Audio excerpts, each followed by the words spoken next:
Chào mừng mọi người quay trở lại với Forex, mình là Minh. Và ở trong video này thì mình sẽ gửi cho mọi người tình hình về vàng, về dầu và về Bitcoin.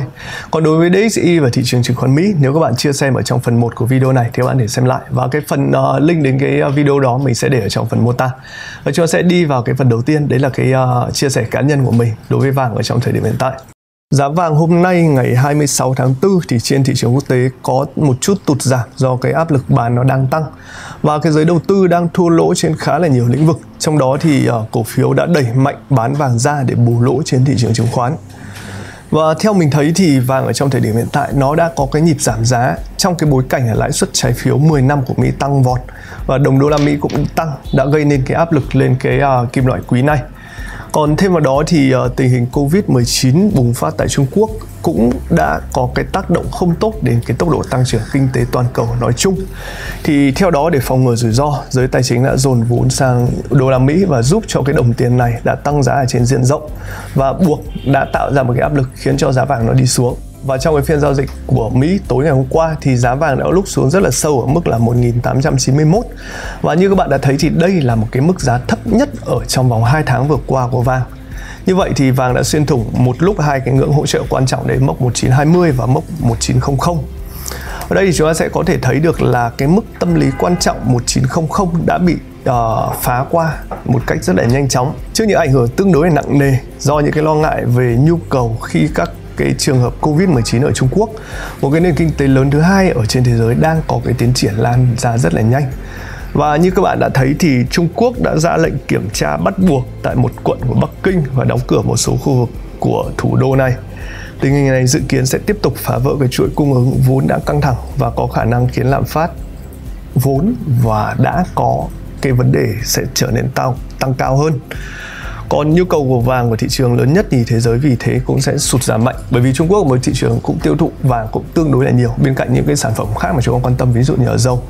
Và các cái nhà đầu tư vàng đã thực hiện bán vàng theo cái đà giảm kỹ thuật. Và quay trở lại một chút ở trong tuần trước, đấy là vàng đã không thể bật lại lên đến cái mức 2.000 đô la Mỹ trên một ounce và phá qua được cái mức này. Theo như cái dự đoán của giới chuyên gia thì do cái áp lực của lợi suất trái phiếu Mỹ liên tục tăng và đồng USD cũng đã tăng mạnh sau khi Chủ tịch Fed đã tiết lộ về cái chính sách thắt chặt tiền tệ trong thời gian tới. Và chính vì đó thì giá vàng đã giảm mất đến tận 70 điểm chỉ trong một thời gian rất là ngắn. Và mình rất là hy vọng các bạn đã không còn những ai đang bị mắc những cái lệnh buy trên những cái khu vực tương đối là cao, ví dụ khu vực trên 2010 mấy ở trong thời điểm hiện tại. Bởi vì khi mà giá nó về dưới cái khu vực 1900 thì cái khả năng giá nó lên lại được khu vực trên 2000 mình đánh giá nó sẽ tương đối là khó và nó sẽ cần rất là nhiều khó khăn. Bởi vì nó sẽ cần phải vượt qua rất là nhiều những cái vùng kháng cự khác nhau trước khi giá nó có thể lên đến khu vực đó. Vậy thì cái thị trường ở trong tuần này thì chúng ta sẽ có một cái thông tin mà mình nghĩ chúng ta sẽ cần đặc biệt phải lưu tâm và đặc biệt phải quan trọng. Bên cạnh những cái ví dụ, những cái thông tin chúng ta biết rất là nhiều rồi, ví dụ như việc là Fed tăng lãi suất, tình hình Nga-Ukraine, ví dụ như về giá dầu, thì cái thông tin mà chúng ta cần quan tâm đấy là báo cáo tăng trưởng GDP trong quý đầu tiên của Mỹ sẽ được công bố vào hôm thứ Năm. Và thị trường hiện đưa ra cái dự báo GDP trong quý 1 đạt khoảng 1%, và đây là cái mức giảm mạnh so với quý 4 của năm 2021. Còn theo một cái khảo sát ở trên Kitco thì các cái nhà phân tích ở phố Wall tham gia vào cuộc khảo sát thì cho những kết quả nó không mấy rõ ràng lắm. Đấy là 39% cho rằng giá vàng sẽ tăng tiếp, 33% dự đoán là giá vàng sẽ giảm và số còn lại thì trung lập về giá. Vậy thì ngay cả đối với những cái nhà phân tích ở nước ngoài thì các bạn cũng có thể thấy được là họ cũng đang khá là bối rối về cái đường đi của vàng. Vậy thì quay trở lại cái thời điểm hiện tại với những cái nhận định của mình thì mình sẽ bật cho mọi người xem đây là đồ thị của vàng.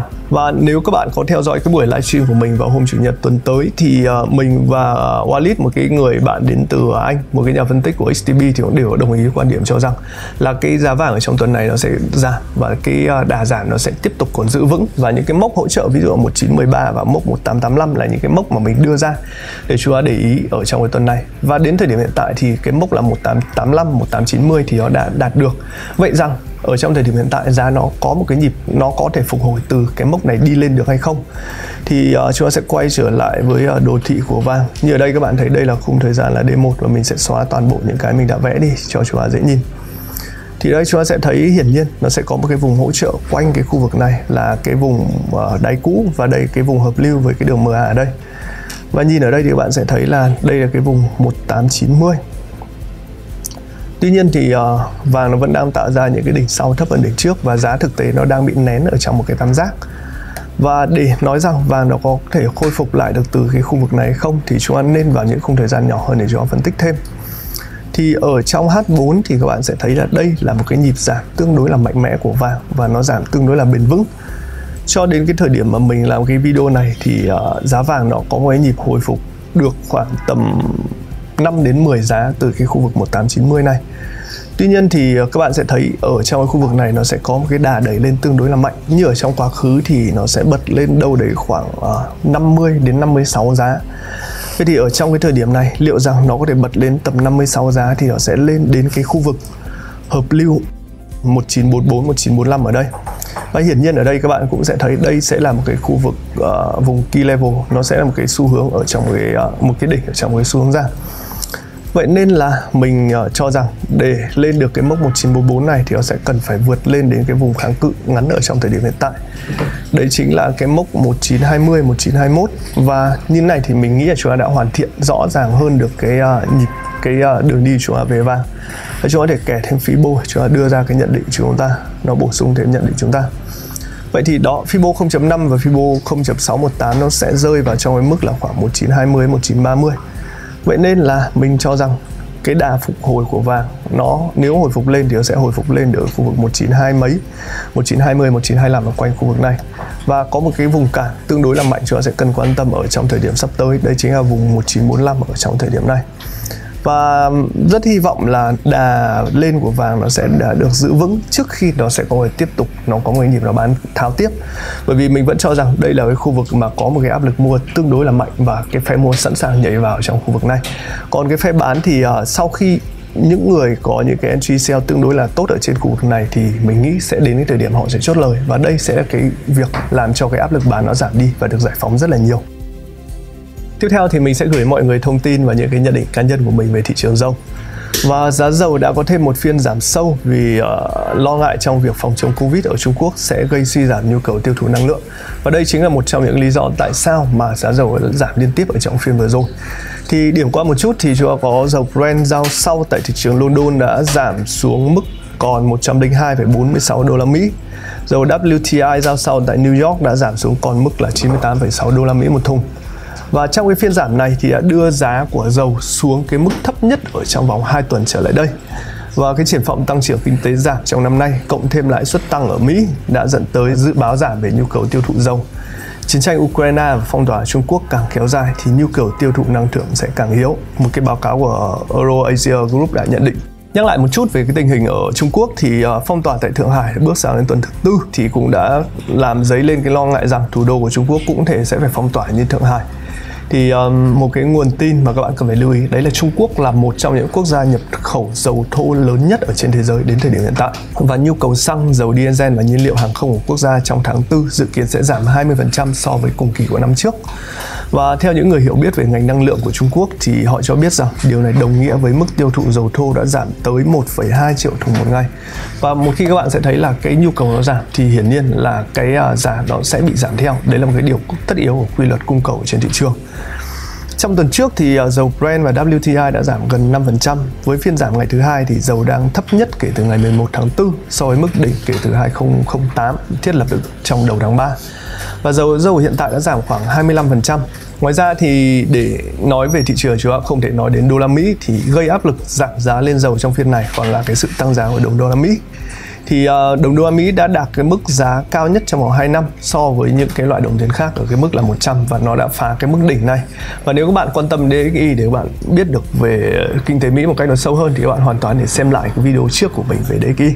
Còn đối với những cái tin có vẻ là tích cực đối với dầu thì đấy chính là dầu vẫn đang được hỗ trợ bởi khả năng là EU đưa ra lệnh cấm vận đối với Nga. Còn đối với mình thì mình sẽ đi vào cái phần phân tích về kỹ thuật để mình xem là chúng ta sẽ có những cái điều gì ở đây.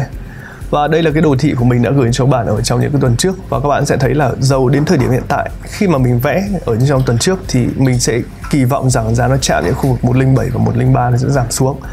Và tại thời điểm đó thì rất nhiều người đã đưa ra cái nhận định là dầu nó rất khó để về khu vực là 97 và 98, nhưng mà đến thời điểm hiện tại thì nó đã về thật. Và cái mô hình vai đầu vai ở đây nó hoàn thành, và cái vai phải nó cũng đang hoàn thành. Vậy thì những cái mô hình cổ điển nó không bao giờ nó là lỗi mốt, và mình cho rằng là nó sẽ vẫn luôn có những cái giá trị và những cái tác dụng nhất định ở trong thời điểm hiện tại. Còn đến thời điểm này, sau khi giá dầu đã về được khu vực này thì chúng ta sẽ có những cái mức nào chúng ta sẽ cần quan tâm.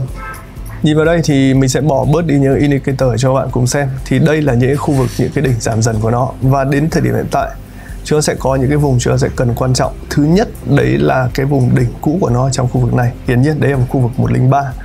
Và thứ hai nữa là chúng ta có cái vùng đáy ở dưới này là khu vực 93.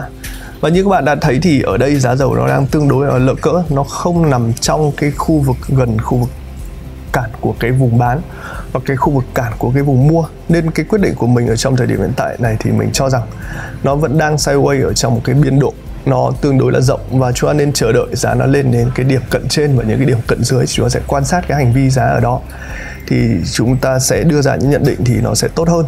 Còn đối với cái đà nó ngắn hạn thì hiển nhiên ở đây các bạn sẽ thấy đây là một cái xu hướng giảm, và cái khu vực chúng ta sẽ cần lưu tâm và cần chú ý thì như các bạn đã thấy nó sẽ gần với khu vực 103. Tức là đây, cái cạnh trên ở khu vực này nó sẽ hợp lưu với cái, nói chung có rất là nhiều cái hợp lưu ở đây quanh khu vực 101 và quanh khu vực 103. Vậy thì mình sẽ bắt đầu, mình sẽ xem xét và mình sẽ theo dõi phản ứng giá trong khu vực là 101 đến khu vực 103 để xem liệu giá nó khả năng sẽ có cái nhịp đảo chiều ở trong khu vực này hay không. Bởi vì đây nó sẽ là một key level quan trọng ở trong cái xu hướng giảm. Và đấy là những cái nhận định của mình về dầu ở trong thời điểm hiện tại.